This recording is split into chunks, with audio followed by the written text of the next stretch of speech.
thing that ever happened to him. Okay. What happened to him? What did boxing do to him? What do you mean? Made him famous? Gave him money? What else? How did they end up? Brain dead? Thank you. Mm-hmm. See, what you love ultimately, or what you do, ultimately has consequences. Yeah, he loved boxing. Yeah, he got fame. Yeah, he got wealth. Yeah, he got money. Yeah, he got shit. But he also wound up with Parkinson's. Mm-hmm. You understand? Yeah. The same thing happened to Lewis. The same thing happened to Joe Louis. The same thing happened to Sugar Ray Robinson. The same thing happened to Muhammad Ali. The same thing happened to all of them. The life you live takes an effect on you. Mm-hmm. It changes you. Good or bad, all the good experiences, everything you learn from it, there's still a consequence for what you do. Mm-hmm. There's still negative things. He can't actually do the shit he did with some of these men's wives and then actually trust them. You understand? Uh-huh. But, like you said, what he said is this. He ain't never had that. He hasn't had women spinning him. He hasn't had the feeling of being sexually frustrated because you've been picked over for another nigga, and he's not mad that he can't offer for the flat rate because he asked me for the flat rate. You understand? Man. So that's not his experience. Fuck that nigga, man. Fuck that nigga. Punk ass nigga. That's not his experience, but it's not a character reference he's giving. What he's giving them, that's his experience. That's him ball rubbing. That's all it is. He's ball rubbing. Ball rubbing. That's a form of his ball rubbing. That's what he's doing. He's rubbing his balls. He's rubbing his balls. Yeah, I'll be curious to know what his explanation is, man, why he doesn't settle down. Well, I'm sure when he hear this, he's going to give you one. He's going to give it, the world famous insert dog face here joints. Okay, well, let's move on to question number 2.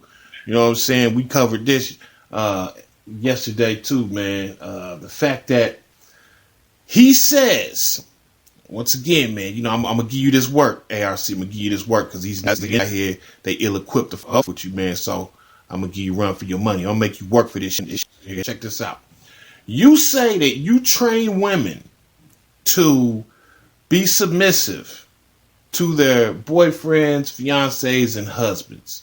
And it's been my experience. Now, keep in mind, I will admit that I am not well adept in the BDSM lifestyle, but it's just been my experience that when I break a broad in, when I basically do any sort of training with a female, that training, right, the effects of the training, right, the female is imprinted upon me.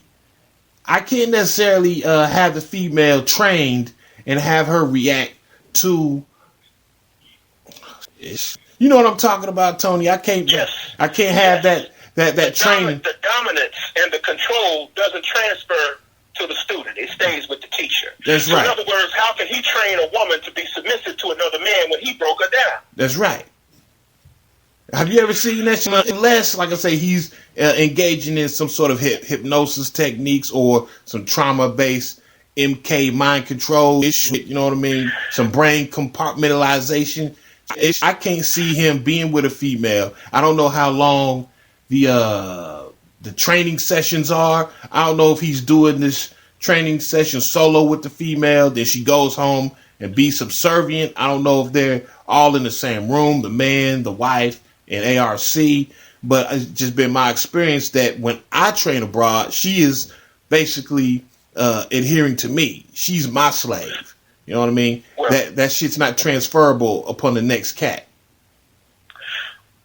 Well, let me say this. You're asking a question for which you probably will not get a public answer. Because the thing is that's how he makes his money. Of course. So he's not going to drop that jewel for free on YouTube. Right. You understand? So don't expect a thorough examination. No, excuse me, don't expect a thorough explanation of how he does that, because that's how he makes his money. Now, that is a curiosity to me as well. I'm curious about that myself. That is an interesting question to me. But allow me to throw him this lifeline. Okay. In that BDSM world, there is a lot of shit that goes on that may defy your explanation. You have people in that lifestyle that want to be treated like children. And I ain't talking about teenagers. You have people that want to be literally put in diapers, in the diapers, want the diapers changed, and they obtain an orgasm or climax from that treatment. You understand? Yeah. So in alternative sexual lifestyles, the rule is not about the standard rules and conventions. It's more about the perception and the theater that is involved.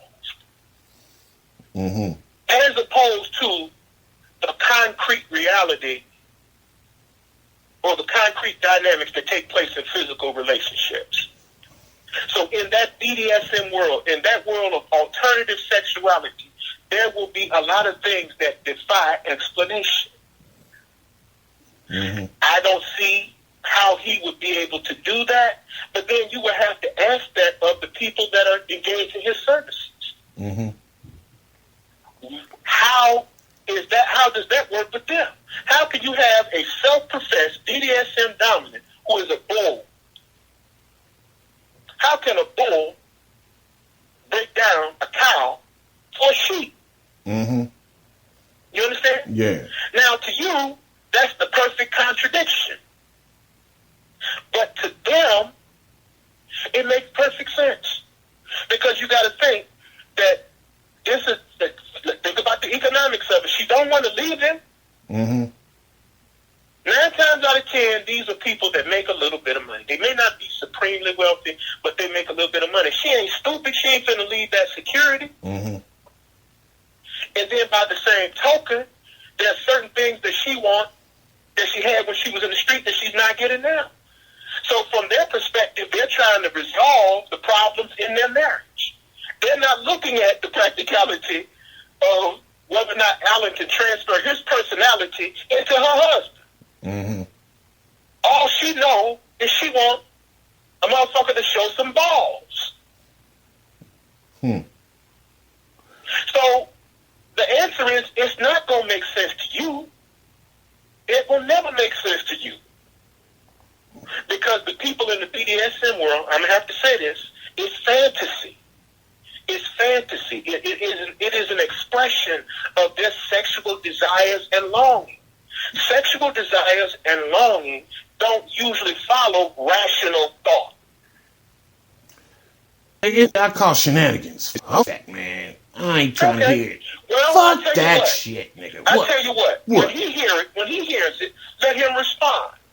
But I'm going to tell you, any response he gives you is not going to satisfy your question. Man, hey, ARC, you better not insert no dog face on me. You better not insert no dog face on me. I'm giving you that work. You know when he getting ready to do it, that his voice is going to elevate several octaves higher. You better not insert no dog face. Like the Rock. and that dramatic ass pause he do.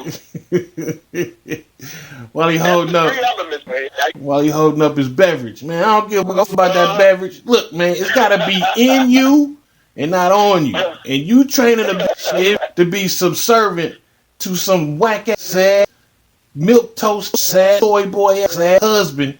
Yeah, man, that shit ain't gonna work, man. That bitch is not gonna be subservient to that motherfucker. She gonna be subservient to Alan. Alan doing the break-in process. Alan basically breaking her down. She gonna be subservient to Alan. She ain't gonna go over there and with that weak ass she with and then be subservient to him. It's stupid. I call it stupid. Well, you have to see how he answers it. You have to see. I know what he gonna do. I know, just like you said, he gonna be like, I can't tell you because I have confidentiality disclosures. Shut up, Alan. We don't want to hear that shit. It's shenanigans. For a Skype conversation. You probably want to get you on Skype. Insert dog face here. He's gonna want to get you on Skype. But yeah, you know what he gonna do, boy. When he get cool, that dramatic pause, and when he raised that eyebrow, and when his voice elevates several octaves higher, it's coming. Insert dog face here. Yeah, but like I said, just come with your facts, ARC. I'm calling shenanigans. I'm calling all the positions I've ever met when I've done a breakdown process, that was never transferable to the next nigga.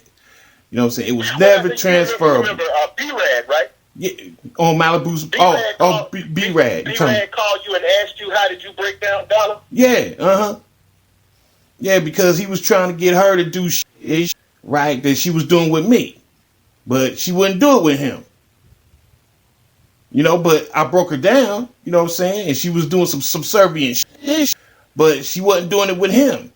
And just like we go back to the whole Tanisha joint, when I was calling her a bitch to her face, shit, she wasn't appreciating that shit. But the next man who she was actually attracted to, that was basically calling her a bitch to her face and breaking her down, she accepted it from him, but she didn't accept it from me.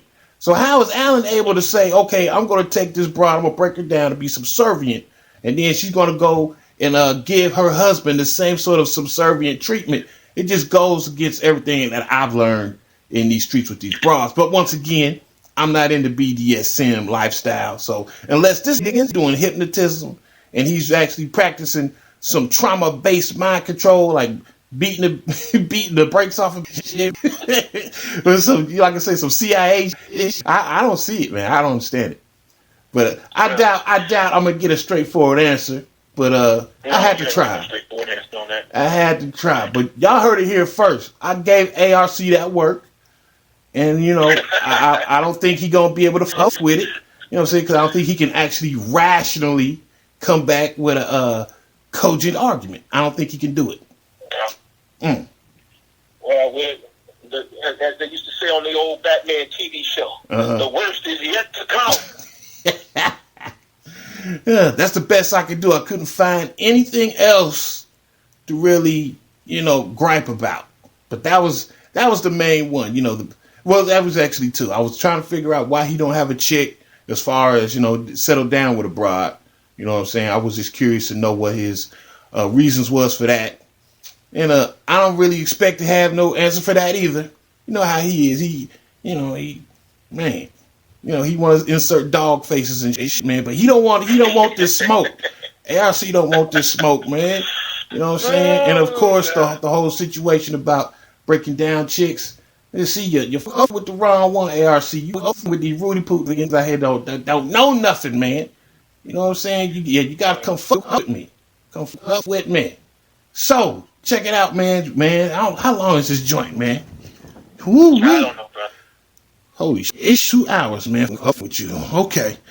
All right, man. Well, once again, let me make sure, man, this is all love and it's all out of fun. Fucking with ARC, man. That's my nigga. That's my man, 100 grand. And once again, man, a lot of you cats out there get it twisted. Time is money and money is time. And, bruh, man, we in this for the love of it, and we in this for the crew. A lot of cats have been hitting me up, and they've been wanting to get on the radio program, and we about to do that. I'm about to start hitting you cats up. Anybody that wants to be on the show, hit me up at bigmike6131@gmail.com. Once again, bigmike6131@gmail.com. And I'm going to see about getting some of the long listeners, man, some of the players, the Max City citizens, man, on, so y'all can express y'all opinions, man, on certain things, man. And once again, let's go let my man Tony put the capstone on the pyramid and take us up out of here. What you got to say, pimp? Life or relationships, as in life, is all about balance. The problem that many people have with Christianity is that it breeds a very linear thinking. It's an either or paradigm. When it comes to life and relationships, it's not an either or, it's an and or but. Using a little bit of money to save a whole lot of time. That's classic business tactic strategy 101. You want the biggest bang for your buck. Right. In business circles, it's called streamlining efficiency. That's what they call it in the business world. Streamlining efficiency. Getting rid of all the things that hinder the performance or operation of a particular business enterprise. That's how it works in the business world. Mm-hmm. Time is more valuable. If a businessman has debts and his money doesn't come in time for him to pay those debts, even though that money is in the street, that money is counted as a debt because that money cannot be used to keep his business solvent. You understand? Yeah. So time operates as a debt, as a liability to him, because he cannot get the resources he needs to keep his business afloat. It's the same way. Sex is the same way. Time. I would rather save time than save money, because I can use time to make money. Mm-hmm. I can use time to make money. Money can be recouped. Time can't. Right. So taking a little bit of money to save myself a whole lot of time and using that money to buy even more time, because she's going to keep coming back. It is the most effective use of my resources given the circumstances. Mm. And when you understand in life that nothing is free, there's a cost for everything. There's a price for everything. You can't even die for free. Mm-hmm. You understand? Right. You can't even die for free. So if you're already of the non-select ilk, why not take advantage of being on the outside? If you're an outsider, take advantage of being an outsider. Okay. In guerrilla warfare, you can't fall out of bed if you sleep on the floor. Mm. So, in closing, time is money. Time is more important than money to me. Mm-hmm. I'll always choose time over money. Mm. I'm always about saving time and the efficient use of time. Therefore, catch me at poweredstrategy.com, my blog. Catch me every Tuesday on the Negro Manosphere. When my articles drop, please feel free to drop in and respond and give your criticisms or feedback. And as always, we'll be here on Mac City, and it's going to be interesting to see Alan Roger Curry answer these questions. Man. You know, but, you know, we did a little bit of ball rubbing today, Alan. We allowed. Mm-hmm. So, Yeah, it's you going got to be it right. to see him. Got It's going to it be right. interesting to see him answer these questions. It's going to be interesting to see what he said. But again, it's all love.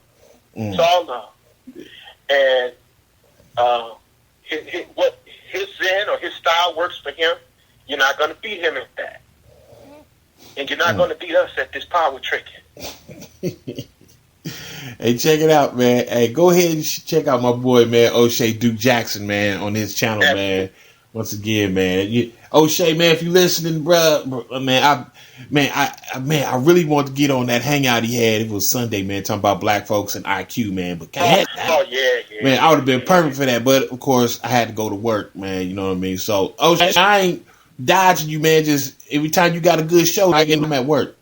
You know what I mean? Well, so, also, yeah. while we taking this time, I want to give a shout out to LAR Movement too. Oh yeah, no doubt. Mm-hmm. I want to give a shout out to LAR Movement. Mm-hmm. I want to give a shout out to MOT, Mm-hmm. and I want to give a shout out to AM1. Okay.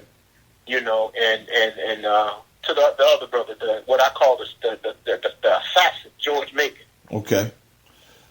I want to give a shout out to those brothers, and I want to give a shout out also to Phil from the Advice Show. Okay. Okay, so I hope to go and support those brothers, subscribe to those channels, support what they're doing.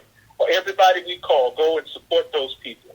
And even if they're people that we don't call, if they do it for you, go support them. Mm-hmm. If you want to do it with the whiny red pill rage, if that gets it for you, God bless you. Go do it. So all y'all go be angry little cuckolds together.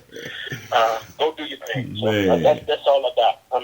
Okay. Yeah. The first three that's up, man, on the potential interviews joint, we got Farrell Edmondson, we got my man Issa Ali, and we got Scholar Chang. So y'all be looking out for me to get with y'all sometime this week or next week, depending on my work schedule. You know what I mean? Because I'm really eager to get you cats on, man, so we can go ahead and get some flow.